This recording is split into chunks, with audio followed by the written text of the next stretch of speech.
நான் பிரீத்தி கிருஷ்ணா, கிருஷ்ணா ஜுவல்லர்ஸோட. தெரியும். எதுக்காக இங்க வந்திருக்க? 2 தடவை ஸ்டேஷனுக்கு உங்களை தேடிட்டு வந்தேன். என்ன பார்க்க வேண்டிய அவசியம் ஒண்ணும் இல்ல. சார், சரியான ஆதாரங்கள் இருந்தோ என் டாடி கொலை சம்பந்தப்பட்ட உங்களை பிடிக்க இதுவரைக்கும் நீங்க ஒரு ஆக்ஷனும் எடுக்கல. நான் உங்களை தப்பா சொல்லல. ஒவ்வொரு ஸ்டேட்லயும் I'm not asking you any favor. My only request to you is, as a police officer, please do your duty. காலங்காத்தால இங்க வந்து நீ எனக்கு டியூட்டி பத்தி சொல்றியா? Sorry sir. Please see my position. Police அந்த கேஸ் விசாரிச்சுக்கிட்டு இருக்காங்க. வேற ஏதாவது சொல்லணும்னா ஸ்டேஷனுக்கு வா. என் வீட்டுக்கு வந்து சொல்ல வேண்டாம். டிபார்ட்மெண்ட் என்கொயரியில எனக்கு ஒன்றும் நம்பிக்கை இல்ல. குற்றவாளிங்க பணமும் செல்வாக்கு உள்ளவங்க. இங்க உள்ள போலீஸ் கமிஷனர் கூட இந்த கொலையில சம்பந்தப்பட்டிருப்பான்னு சந்தேகப்படுறேன். நீ பெரிய இடத்து பொண்ணா இருந்தாலும் சரி, என்னோட சீனியர் ஆபீசரை தப்பா பேசுறது எனக்கு பிடிக்காது. அந்த ஆபீசரை சின்ன வயசுல இருந்தே அங்கிள்னு கூப்பிட்டு வளர்ந்தவனா, என் டாடியோட சீட் ஆடுறதுக்கும் விஸ்கி அடிக்கிறதுக்கும் தினமும் எங்க வீட்டுக்கு வந்துட்டு இருந்த எங்க ஃபேமிலி ஃப்ரெண்ட் அவரு. அந்த ஆளு என் டாடி கொடூரமா கொல்லப்பட்டும் எதனால என் டாடியோட பணத்தை கூட வந்து பாக்கல, எதனால இது வரைக்கும் போன் பண்ணி ஃபார்மாலிட்டிக்காக ஒரு வார்த்தை கூட எங்க பேசல. அத பத்தி எனக்கு ஒண்ணும் தெரியாது. நீங்க தெரிஞ்சுக்கணும். இந்த கொலை வழக்குல சம்பந்தப்பட்டவங்கன்னு நான் சந்தேகப்படுறவங்களோட பேர் இதுல இருக்கு. காரணத்தை டீடைலா எழுதிருக்கேன். நீங்க படிச்சு பாருங்க. ஆர்டர் போடுறியா? இல்ல, விண்ணப்பிக்கிறேன். அதுக்கு உங்களுக்கு எவ்வளவு பணம் வேணும்னாலும் எடுத்துக்கங்க. பத்தாதுன்னா எங்க ப்ராப்பர்ட்டியை உங்களுக்கு கொடுக்குறேன். உன் பணத்துக்காக வாழ ஆட்டிக்கிட்டு உன் பின்னாடியே வர சொரிநாயங்கன்னு போலீஸ்காரங்க நினைச்சிட்டியா? வெளியே போ. இல்லன்னா லஞ்சம் கொடுத்து என்ன விலைக்கு வாங்க பார்த்ததுக்காக நான் உன் மேல ஆக்ஷன் எடுக்க வேண்டி வரும். கொலைகாரங்களை வெளியில விட்டுட்டு இந்த சின்ன விஷயத்துக்காக என்ன தண்டிக்கிறது பெரிய வீரம் இல்ல. நீங்க அவ்வளவு பெரிய பிரின்சிபல் உள்ளவரா இருந்தா, ரோஷம் உள்ளவரா இருந்தா, தம் உள்ளவரா இருந்தா ஒரு உண்மையான விசாரணை நடத்த உங்களுக்கு தைரியம் இருக்கா? Are you ready? சீ, நிறுத்துடி. என்ன வாடி போடின்னு சொன்னா மரியாதை கெட்டு போயிடும். பின்ன என்னடி சொல்லணும்ங்கற? நீங்க சொல்றதெல்லாம் கேட்டுட்டு போற சில பொண்ணுங்க இருப்பாங்க. அந்த மாதிரி பொண்ணு நான் இல்ல. ஓ, நீ ஒரு எடுத்துட்டு போடி வெளியே. என்ன இப்படி வெளியில துரத்துறது நல்லா இல்ல. நடக்கிற உண்மையை சொன்னா உங்களுக்கு பார்த்துட்டு வருதா? நீங்க ஒரு பொறுப்பில்லாத அதிகாரியா இருக்கீங்க.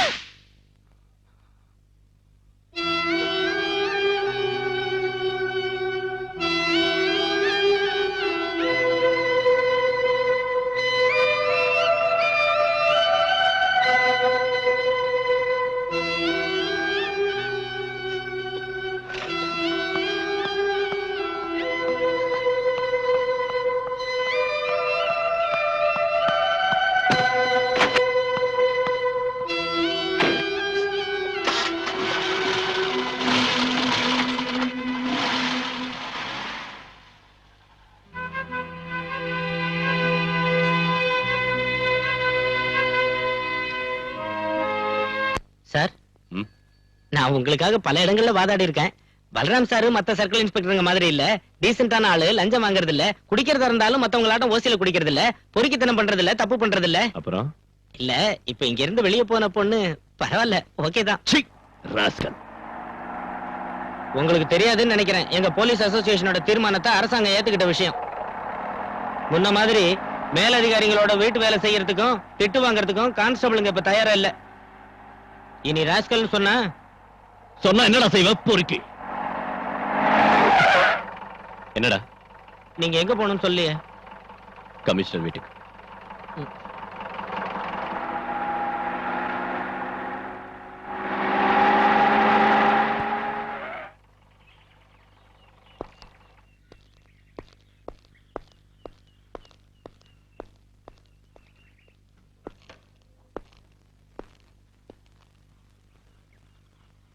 உன்னை வந்து பார்த்தாளா? சார், அந்த பொண்ணுக்கு பைத்தியம் தான்.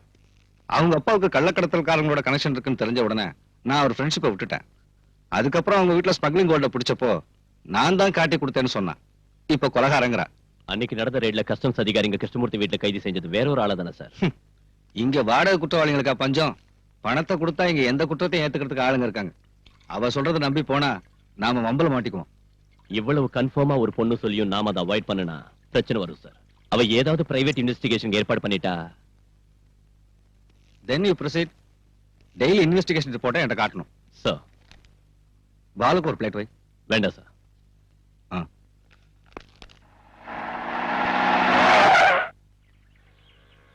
சுதாகர், டேய், நீ எங்க போற? உங்களாட்ட நானும் மனுஷன் தான். காலையில பச்சை தண்ணி கூட குடிக்காம உங்க வீட்டுக்கு வந்தேன். நீங்களே எனக்கு ஒண்ணும் தரல. கமிஷனர் வீட்லயே என்ன வெளியில நிக்க வச்சு நீங்க மட்டும் நல்லா கூட்டிட்டு வந்துட்டீங்க. இப்படி பட்டினி கிடந்து வேலை செய்யணுங்கிற அவசியம் எனக்கு இல்ல. உங்களுக்கு அவசரம்னா போங்க, நான் இப்ப ஏதாவது சாப்பிட்டாகணும். சுந்தரனே, திங்கிறதுக்கு ஏதாவது கொடு. கையில காசுல இப்பவே சொல்லிட்டு மாவாட்ட விட்டுறாத. உங்களுக்கு என்ன வேணும் சார்? அங்க என்ன கொடுத்தியோ அதே கொடு. நீங்க அவங்க வீட்டுல ஒண்ணும் சாப்பிடலையா? சாரி. ம்.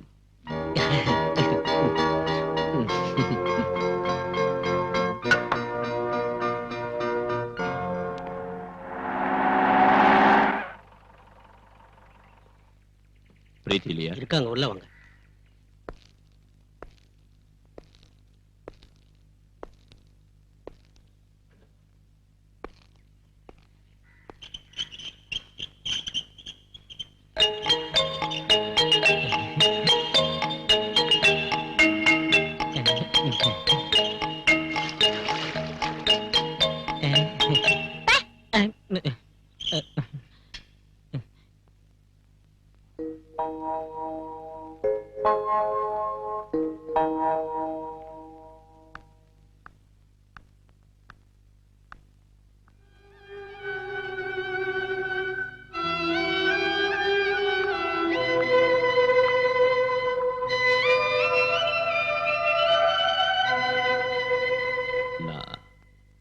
I'm sorry. உங்களுக்கு இப்போ இருக்கிற பிரச்சனைகளையும் மனவேதனைகளையும் புரிஞ்சுக்காம நான் ரொம்ப அவசரப்பட்டுட்டேன். ரோஷம் இருந்தா, தம்முள்ளவரா இருந்தா இந்த கேஸ பத்தி விசாரிக்கிறதுக்கு தைரியம் இருக்கான்னு கேட்டீங்களா பிரீத்தி? நான் அதை ஏத்துக்கிறேன். I take the challenge. உட்காருங்க சார். ப்ளீஸ். உங்களோட ஸ்டேட்மெண்ட் நான் படிச்சு பார்த்தேன். கொலகாரம் இந்த ஆள் தானோ, பின்னணியில இருந்தவங்க இவங்க தானோ, அதுல உறுதியா எழுதிருக்கீங்க. அது தப்பாவும் இருக்கலாம்ல? நான் எழுதி கொடுத்தது அத்தனையும் உண்மை சார். உண்மைக்கு பல முகங்கள் இருக்கு. ஆனா உங்களோடது ஒரு வருஷம் மட்டும்தான். பல வருஷங்களா எனக்கு எங்க கமிஷனரை தெரியும். ஒரு மேலதிகாரிங்கிறதை விட அதிகமான பழக்கம் எனக்கும் அவருக்கும் இருக்கு. அவரை சந்தேகப்பட வேண்டிய அவசியம் இல்ல. உங்க அப்பாவும் அவரும் பிரிஞ்சதுக்கான காரணத்தை கமிஷனர் என்கிட்ட சொன்னாரு. என் டாடிய கள்ளக்கடத்தல்காரன்னு சொன்னாரா? அன்னைக்கு இந்த வீட்டுல வச்சு பிடிச்ச கோல்டு எங்களோட தான் சொல்லிருப்பாரு. மேலதிகாரியோடைய வார்த்தையை தான் நீங்க நம்புவீங்க. நடந்ததுக்கு என்கிட்ட சாட்சிகள் இல்ல.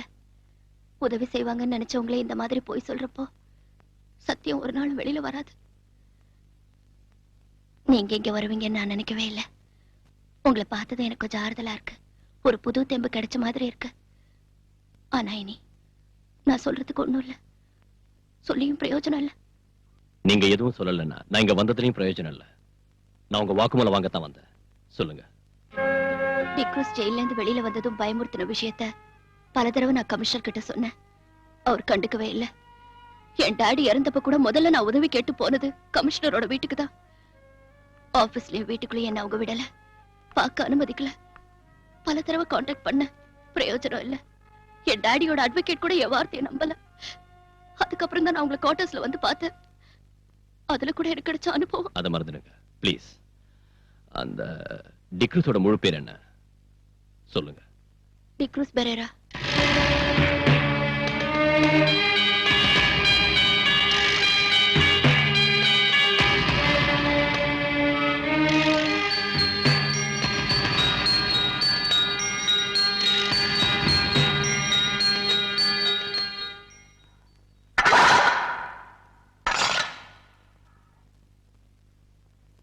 என்ன காக்கி சட்டை சாக்கிமா?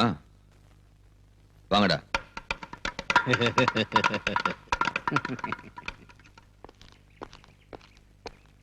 சார், என்ன விஷயம்? சத்யராஜ கொண்டதுனால தானே ஜெயிலுக்கு வந்தீங்க. ஆ. அவனோட ஆளுங்க ஏதோ பெட்டி கேஸ்ல வேணும்னே மாட்டிக்கிட்டு இங்க வந்திருக்கானுங்க. உங்களை உயிரோட வெளியே விட மாட்டேன்னு அவங்க சொல்றானுங்க. கொஞ்சம் ஜாக்கிரதை சார்.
என்ன சார் இது?